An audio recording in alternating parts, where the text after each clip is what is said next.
today is the day where I can finally cut my first clutch of eggs for this season anyway. I've been waiting ages. It feels like ages, it's only been 54 days. But yeah, it just seems like forever when you get that first clutch. You was waiting for that first clutch to be ready. So I've got that first clutch. One of the babies has actually poked its head out, which is a good sign to say they are ready.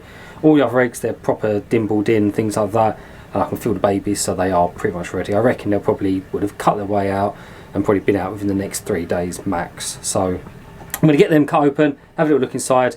It's not going to be anything exciting at the minute. It was just a Ultramel bred to a Pastel Clown. So again, nothing crazy coming out. But again, I'm just building my foundations for the future. So everything's going to be double het Ultramel Clown. So I'll be holding a couple of those back, hopefully, that I can put together in a couple of years. Or maybe I'll come across a double het Ultramel Clown female somewhere along the lines and maybe speed up that process. But yeah, I've got the foundations from now. So we're going to get straight into the egg cutting. I'm going to quickly set up everything, try and use the tripod and get some lighting and stuff like that. And yeah, we'll get straight into cutting these eggs. As you can see, we've already got one out of the egg, which is a good sign. So we're on day 54. A lot of my clutches do tend to hatch quite early. I'm not sure why. I don't know if it's because of my incubator or not, but yeah, it's normally around 54 to 56 I normally get the babies start to pip out. So this little chap is ready, and I don't think we've got any other signs of pipping. I can feel the babies, and I think they're all pretty much going to be ready to come out. I'll start with the one that's pipped, just because it's probably the easiest one to get out. Give him a little boop on the snoot, get him in. And because he's already pipped his way out, he's already started the egg for me, which is great, so just got to be careful not to catch anything.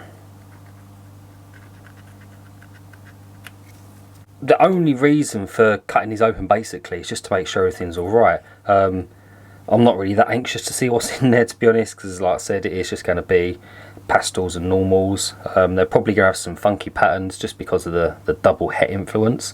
But yeah, it's just to have a little look inside basically, make sure they're all good, make sure there's no umbilical cord wraps or anything like that. You never know, I might be surprised, there might be something floating around in these snakes that I didn't even know was in there, but I highly doubt it. But yeah, so we've just got a nice normal pattern, seems quite reduced. So my normal technique is I like to pinch and roll the top of the egg just to try and dislodge anything that could be on the top, any veins or anything like that. It just helps keep the snake away from the top a little bit more as well.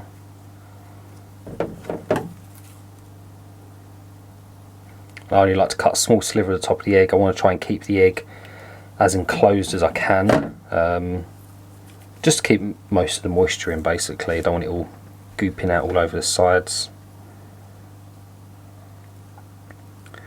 Can't really see in there, but again, just looks like another normal. Just extend that out a little bit. Yeah, again, it is quite dark just because of the line here, but yeah, it is just another normal. You can see on the side of this egg, this is where a lot of the mould had started growing onto the side of the egg, and I did dust it with the foot powder. And where I like to cut the eggs or know the eggs are going to pip soon, I like to get as much of the powder off as I can, just so that the babies aren't sort of rolling around in it and things like that. So, but yeah, you can see that had quite a little bit of mould going on the side there.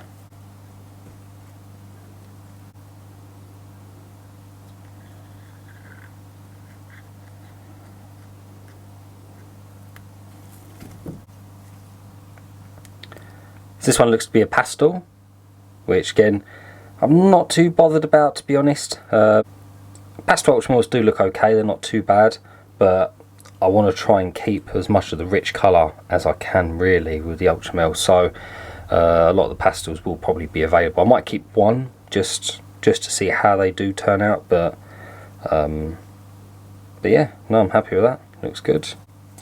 I'm quite lucky with this girl. Last year well, I think it was last year, it might have been the year before that actually, when I paired her. She completely slugged out on me, which I was absolutely gutted about. Last year she was paired to a pastel blackhead. It was 100% het hypo. Is the blackhead that's done majority of the work for me over the years. He's actually available, so if you're looking for a proven blackhead, then let me know.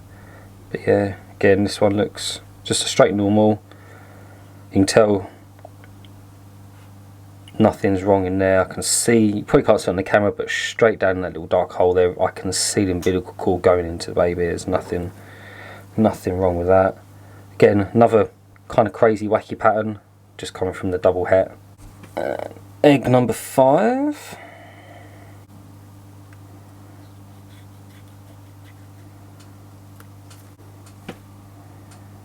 It's another pastel. They're actually quite nice pastels, to be honest. They're quite bright, the pattern seems to be quite clean, so they're actually half decent looking. I'm not a huge fan of pastel, I'm not hating on it, but for the majority of the stuff that I work with, I tend to like the darker stuff. I try and keep pastel out of it as much as I can, just go on try and keep as much richness in the colour and the contrast and the pattern and things like that. But yeah, that actually looks quite nice. Again, can't see any issues going on. I don't want to move them around too much, but everything there looks like it's all good. You can see the veins on the tops of the eggs are starting to detach as well, so it just shows that they are pretty much getting ready to come out of the egg. And egg number 6, again, this one had a little bit of mould growing on the sides, you can see. Again, I just chucked some foot powder on it. Pretty much sorted it within a few days. I didn't have to go in and redust it. I literally tend to just cake the egg in powder for a couple of days, and then I sort of shake off any excess powder that's on there. I've got a video of this from ages ago, probably a couple of years ago now on my YouTube, so you can have a quick flick through and find that, just so I can show you how I use my egg, how I stop the mould from growing on the eggs. It looks like it's another pastel. And there, just at the top, you can see the nose, and then just above the nose there is a bubble. I don't want to poke it, but I can see the umbilical cord, and it literally looks like it's absorbing the last bit of the yolk bone of it. It's like a nice little bulbous bit at the end, which is normally the last little bit. But yeah, everything there looks good. Again, pastel. It's quite a nice looking pastel, to be fair. It's quite clean looking. You can see the contrast in the bars there. It's actually got quite a nice rich colour to it, so yeah, it'd be quite interesting to see how they come out. But it looks like I've got 3 pastels, 3 normals, which again, doesn't really bother me too much. I'd rather hit more normal looking ones than pastel ones, but yeah, I'm happy with that, as long as they're all healthy at the end of the day. Hopefully we get even numbers of males and females as well, so that way I can sell off some double pairs if I need to. And here they are once they're all finally cut. What I will do is I'll probably put these guys in their own box, just because when they come out I don't want them rolling around all these eggs and things like that, causing them some issues. Now that these guys are all cut, I'm pretty happy just to chuck them into a smaller tub basically. I'm not too worried about the humidity, because the humidity in my incubator is quite high anyway.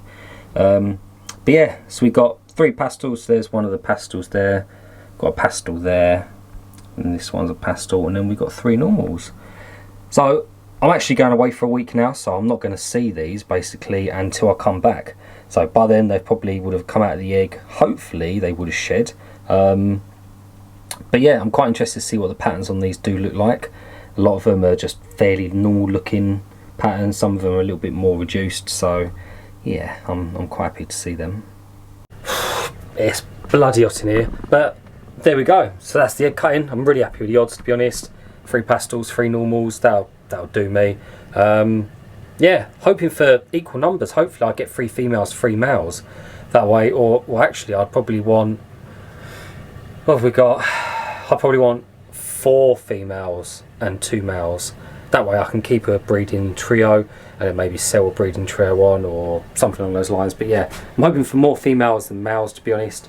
But yeah, it doesn't really matter. Like I said, I might be able to pick up a female at some point, double het female, but yeah, at the minute I'm happy with that. So they're back in the incubator. I have got my other clutch. I've separated them both out now. So the other clutch is a butter blitz, and that's bred to another female clown that I've got. So I'm hoping for some blitzes to come out. They're going to be 100 het for clown. Hopefully a male, so then I can get that straight into breeding straight away, try and get some visual blitz. Blitz are very similar to hurricane apparently.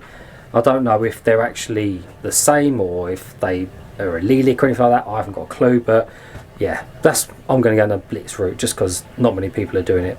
But yeah, so that's pretty much that. Next video will probably when I'm back off holiday. I'm going to be getting some archer fish out of my quarantine tank out there and getting them in the main pond. So yeah, that's one of my, the fish chase each other. That's one of my next projects basically. So yeah, thank you for watching. I really do appreciate it, and I'll see you in the next one.